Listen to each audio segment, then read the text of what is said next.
नेपाल भारत सीमाको इतिहास। सीमा अतिक्रमण र सीमा वारपार जग्गा भोगाधिकारको बीचमा के भिन्नता छ? नेपाल र भारतको विगतमा दुई देशबीच भएको सन्धि र त्यस यता सीमा समस्या समाधान गर्न गठित दुई देशका कार्यदलले तयार पारेका केही विवरणहरू। विक्रम सम्वत 1872 फागुनको सुगौली सन्धि अगाडि नेपालको सिमाना पूर्वमा टिस्टा नदी र पश्चिममा काँगडासम्म फैलिएको थियो। नेपाल अंग्रेज युद्धमा नेपाल पराजित भएपछि सुगौली सन्धिले नेपालको सिमाना खुम्च्याएर पूर्वमा मेची र पश्चिममा महाकाली नदीलाई सिमाना मानियो। त्यस सन्धिले नेपालको 1/3 भूभाग गुम्यो। मुख्तियार भीमसेन थापाको पालामा गुमेको भूमि अंग्रेजको सिपाही विद्रोह दबाउन जंगबहादुरले सहयोगमा फौज पठाएपछि ब्रिटिस इन्डिया खुसी भएर विक्रम सम्वत 1917 मा बाँके, बर्दिया, कैलाली र कञ्चनपुर नेपालले फिर्ता पायो। त्यसलाई नेपालको इतिहासमा नयाँ मुलुक पनि भनिन्छ।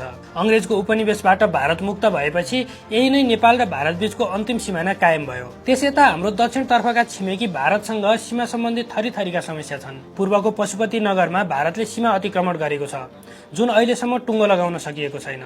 त्यहाँ भारतीय सुरक्षाकर्मीले नेपाली भूमिमा क्याम्प खडा गरेर बसेको छ।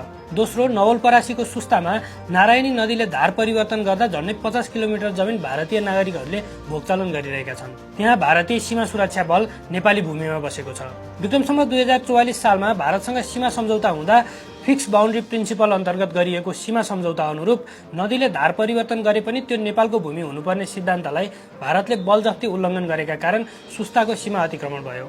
तेस्रो, भारतले गरेको सबैभन्दा ठूलो सीमा अतिक्रमण हो लिपुलेख लिम्पियाधुरा क्षेत्र। लिम्पियाधुरा महाकाली नदीको उद्गम बिन्दु हो। नेपाल अंग्रेज बीच भएको सुगौली सन्धिमा महाकाली नदी पूर्वको भागलाई नेपाली भूमि मानेर महाकाली नदीलाई सीमा नदी मानेको छ। तर यसमा भारतले पैदा गरेको समस्या के हो भने लिम्पियाधुराबाट बग्न सुरु भएको काली नदीलाई भारतले झेल गरी अर्कै ठाउँबाट महाकाली नदीको मुहान देखाएर नेपाली भूभाग कब्जा गरेर सैन्य क्याम्प खडा गरेको छ। लिम्पियाधुरा महाकाली नदीको उत्पत्ति बिन्दु हो। पुराना शास्त्रदेखि नेपाल भारत बीचको सन्धिका सबै दस्तावेजहरूमा लिम्पियाधुरालाई महाकाली नदीको मुहान मानेका छन्, जो नेपाल भारत बीचको सीमा बिन्दु हो। अहिलेको विवाद भनेको भारतले लिम्पियाधुराको महाकाली नदीको मुहानलाई नमानेर लिपुलेख छेउ एउटा नयाँ तिरतिरे धारो भएको नक्कली महाकाली नदीको मुहान खडा गरेर यही हो महाकाली नदीको मुहान भनी दावी गरिरहेको छ। यसले कालापानी भन्दा पश्चिमतर्फको 372 वर्ग किलोमिटर नेपाली भूभाग भारतभित्र देखाएको छ। लिम्पियाधुरामा रहेको महाकाली नदीको मुहानलाई नमानेर भारतले पूर्वतर्फ सार्दै त्यहाँ सेना राखेपछि त्यस क्षेत्रलाई नेपालको अतिक्रमित भूमि मानिँदै आएको छ। सन् 1962 सम्म त्यस क्षेत्रको भूभाग नेपालको नक्सामा थियो। विद्यालयमा पाठ्यक्रममा पनि त्यही नक्सा पढाइ हुन्थ्यो। नेपालको जनगणना टोली पनि त्यहाँसम्म पुगेर जनगणना गर्थे। पत्रकार भैरव रिसाल त्यही लिपुलेख र लिम्पियाधुरा क्षेत्रमा जनगणना गर्न गएका थिए। उनको 2 वर्ष अघि निधन भएको छ। 2020 सालसम्म नेपालको नक्सामा रहेको र भोगचलन गरेको लिपुलेख लिम्पियाधुरासम्मको जमिन भारतको दावी गर्दै 2067 सालमा भारतले जारी गरेको नक्सामा समावेश भएपछि र त्यस क्षेत्रमा सडक निर्माण थालेपछि तत्कालीन प्रधानमन्त्री केपी शर्मा ओलीले उक्त भूभाग नेपालको रहेको दावी गर्दै संविधानको अनुसूचीमा राख्न नेपालको संविधान नै संशोधन गराए। विक्रम सम्वत 2067 असारमा नेपालको संविधान संशोधन गरी लिपुलेख लिम्पियाधुरासम्मको भूमि नेपालको नक्साभित्र पारियो। त्यसबारे भारतसँग कूटनीतिक वार्ता गरेर सीमा विवाद टुङ्गो लगाउने प्रस्ताव सहितको कूटनीतिक नोट पठाइएको थियो। ओली नेतृत्वको सरकारले 2082 असारमा संयुक्त राष्ट्रसङ्घको कार्यालयमा लिपुलेख लिम्पियाधुरा क्षेत्र नेपालको रहेको प्रमाण स्वरूप पुराना प्रमाण र नक्साहरू दर्ता गराएको थियो। त्यसयता ओलीसँग भारतको सम्बन्ध बिग्रियो।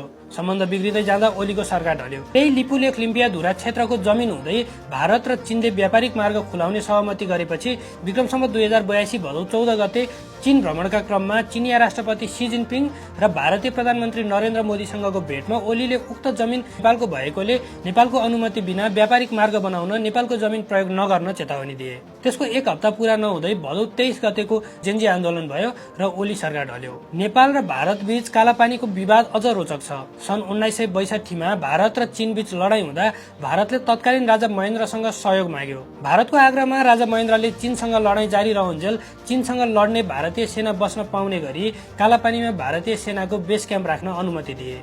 त्यस यता 17 वर्षसम्म राजाको सक्रिय नेतृत्व रहेको पञ्चायती व्यवस्था थियो। त्यो सम्पूर्ण अवधिका पञ्चायती सरकारले कालापानीमा बसेको भारतीय सेनाको क्याम्पबारे प्रश्न उठाएका थिएनन्। यो मुद्दा पहिलो पटक 2051 मङ्सिरमा नेपालले भारत समक्ष उठायो। त्यसबेला एमालेको अल्पमतको सरकार थियो र प्रधानमन्त्री थिए मनमोहन अधिकारी। उनले भारत भ्रमणका क्रममा 1950 को सन्धि पुनरावलोकन गर्नुपर्ने लगायत कालापानीमा रहेको भारतीय बेस क्याम्प हटाउनु पर्ने कुरा उठाएका थिए। मनमोहन अधिकारीको नेतृत्वको सरकार त्यसको 7 महिनामै ढल्यो। त्यसयताका प्रधानमन्त्रीहरू शेरबहादुर देउवा, सुशील कोइराला, पुष्पकमल दाहाल, केपी शर्मा ओलीले त्यस विषयमा भारत समक्ष कुरा उठाए।